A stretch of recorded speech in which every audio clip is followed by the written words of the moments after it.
guys! Welcome back sa aking channel guys. So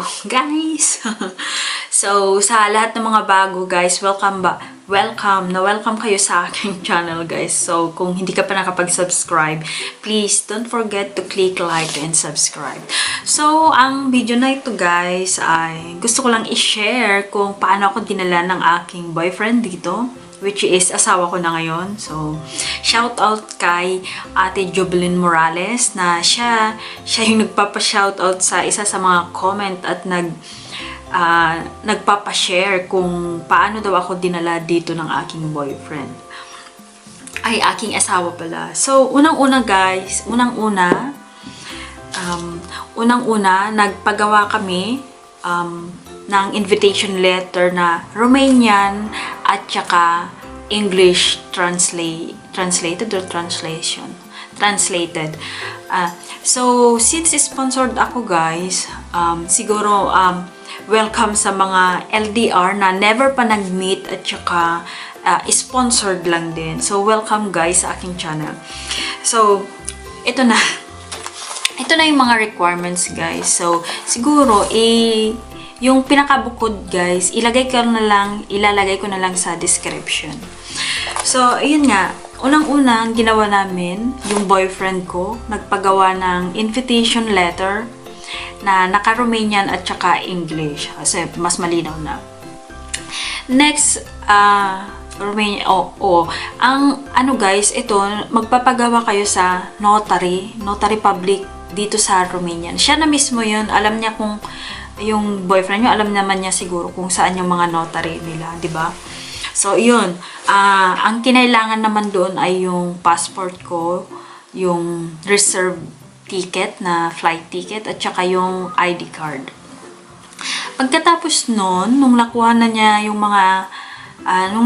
yung invitation letter, nag-request siya ng affidavit of support and guarantee sa Philippine Embassy. Doon sa Budapest guys. So kung bakit sa Budapest kasi walang Philippine Embassy dito sa Romania, kaya doon sa Hungary mas malapit. Ayan guys, so siguro mas maganda kapag ano ba yun? Pag i-visit nila yung website ng Philippine Embassy sa Budapest, doon makikita nila yung requirements ng affidavit of support. At saka yung mga updated. Ayun guys, tapos ano pa ba? Yung ano guys, ito naman yung, 'di ba? Ano pa ba yung ginawa namin? Ayun, siya yung nag-provide ng proof of financial kasi since sponsored siya yung mag-sponsor ng pag-stay ko dito sa Romania. So kailangan ng bank statement guys. Yung bank statement niya ay dapat longer than 6 months, mga ganon. Parang matagal na. Dapat hindi siya kaka-open lang ng mga 2 months, mga ganon. Baka kasi, hindi ko alam. Iyon yung ano guys, yung nire-required nila na dapat yung bank mo ay longer than, yung nag-open ba ng mga longer than 3 months. Tapos, ayun, yung accommodation, yung house title nila, mga ganun. So, ayun, tapos, magulo, diba? Pero, sana maintindihan nyo na lang. Ayun, yung requirements naman. Tapos, after that, pinadala na niya sa akin yung mga ibang requirements niya, diba? Ako naman yung nag-process. Nag-apply ako sa Philippine Embassy, sa Romanian Embassy sa Pilipinas, online. Makikita nyo dun sa website nila kung saan kayo pwedeng mag-apply online. Meron doon yung requirements na valid passport. So, nagpasa ako ng passport naming dalawa, ID card naming dalawa, tapos yung picture na 3x4 sa akin lang. Tapos yung visa application form.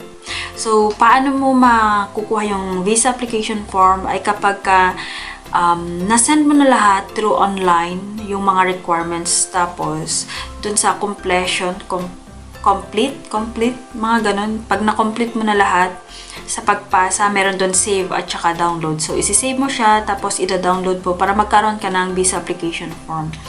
Tapos, yung letter of COE.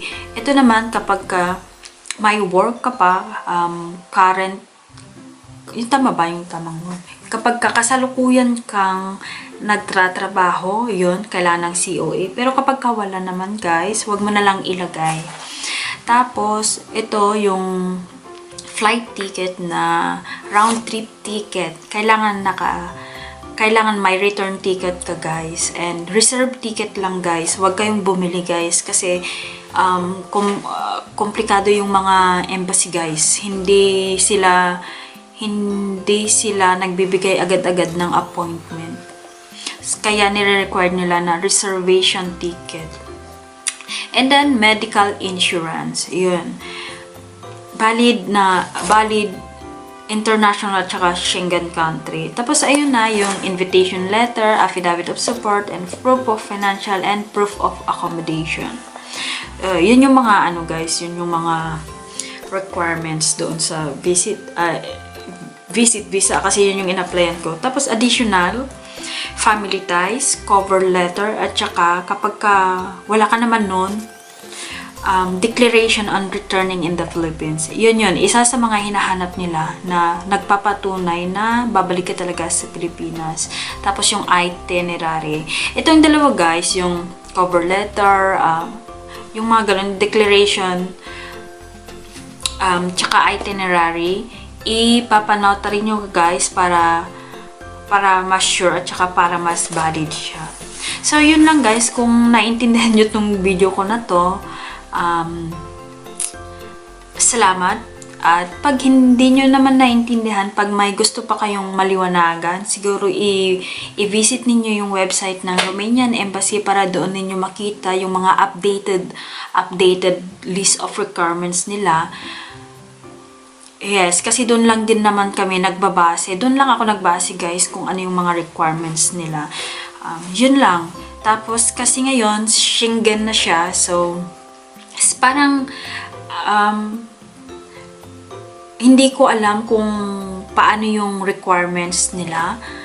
Kasi Schengen na parang, yung kakilala ko, ibang application ng Schengen at saka ibang application ng visit visa yung ginawa niya, guys. So, hindi ko pa natatanong sa kanya kasi kararating lang niya nung last Saturday. Nakakahiya naman, di ba? Naguluhin siya agad-agad. So, yun lang, guys. Much better siguro kapag i-visit ninyo yung website nila o kaya tumawag kayo doon mismo sa embassy para makuha ninyo yung mga requirements nila. So, yun lang, guys. Sana may naintindihan kayo sa aking video and sana may nakuha kayong information kahit papaano. So, yun lang, guys. Thank you for watching and sana hindi ko alam kung anong sasabihin ko. Thank you for watching, guys. See you again on next vlog.